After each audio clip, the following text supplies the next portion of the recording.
Oh shit, oh, hello, it's me, Noah. I was doing research about VR, wasn't playing games for VR.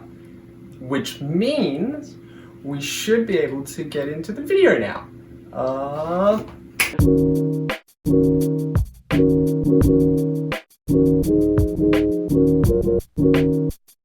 Hello and welcome back to another video on my channel. Today we'll be diving in depth into what virtual reality is and how it makes the user believe they are in a different world. Now, to truly understand virtual reality, we must first acknowledge that it in itself is an oxymoron. That being two words that are placed next to each other that don't mean the exact same thing, that actually mean the opposite. Virtual being fake, and reality being that which is real and around us. Now, Sherman and Craig, the authors of Understanding Virtual Reality, state that virtual reality is the experience that the user gets when they've been effectively immersed into a responsive virtual world. This brings us into an important point. How is one user able to effectively achieve this definition of virtual reality? The answer? Interactivity.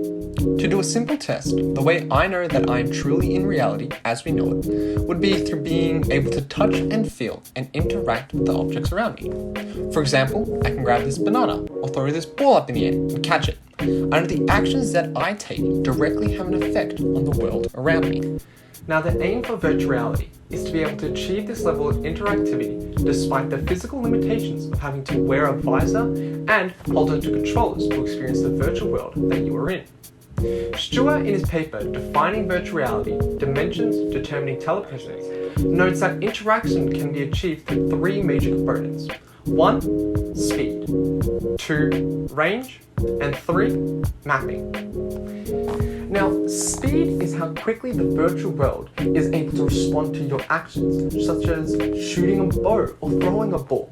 If the response is not immediate to the user, the world is not considered vivid or interactive, and all levels of immersion are lost. Now, range is the amount of objects you are able to interact with in the world, whether you are able to open a door or throw a ball.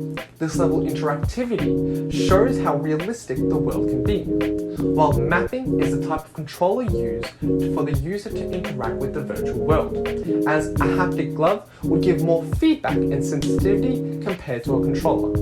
If all three components are achieved, then the world is seen as interactive and immersive, as the user's actions would in turn change and affect the world around them in some way, shape or form in real time. Now, I, for example, use an Oculus Series 1 when I play any VR game.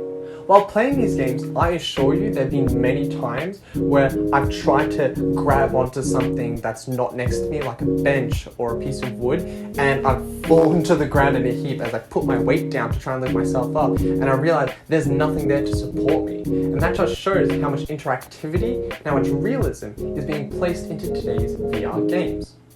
Now, if this type of interactivity and immersion can be achieved through me standing in my room and holding onto controllers and a visor, I guarantee you that in a few years' time, the level of immersion and interactivity that we will receive from these games may be on par to real life. Now, this is only supported by the increasing availability of omnidirectional treadmills.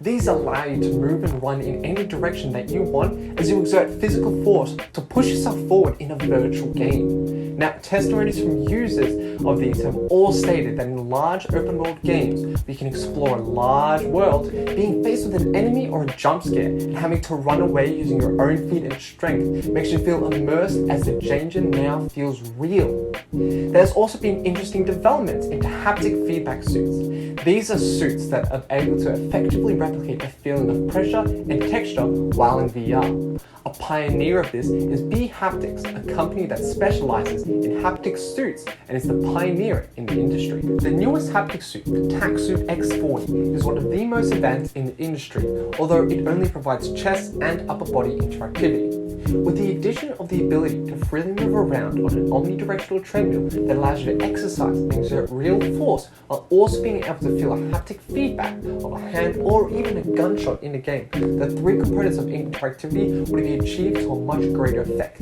As quoted from Interaction in Virtual Reality, if the user does not feel themselves in the virtual world, both physically and mentally, it is probable that they will not interact with virtual objects. Gahm and Barbaros make the point that one needs to feel the world around him is real to truly experience virtual reality.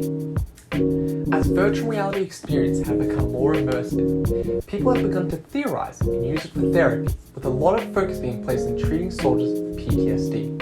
This is due to the fact of overcoming avoidance of topics and scenarios by placing the users into a virtual world that simulates what they have gone through and is able to help an individual process any trauma or traumatic situations and experiences that they have been placed in. Although this form of therapy is not seen as foolproof, as although VR was able to produce a feeling of presence by being there, the patient must be willing to accept this new approach as useful and credible. As noted in VR, PTSD exposure therapy results with combatants. It was stated that patients were able to have improvements on their symptoms by up to 37%. Now, this kind of improvement is remarkable and groundbreaking, but the technology is still advancing and clinical trials and studies are still underway. Now, with the amount of research and development that is going into virtual reality headsets almost every day, we now know that these headsets will probably be seen in every household all over the world. From being able to treat mental disorders such as PTSD and phobias and the like, and being able to entertain you and literally transport you to another world, I believe these headsets are the future. If you liked this video, make sure you like and subscribe. Leave a comment down below what you think the future will be like with VR headsets. Thanks for watching. See ya.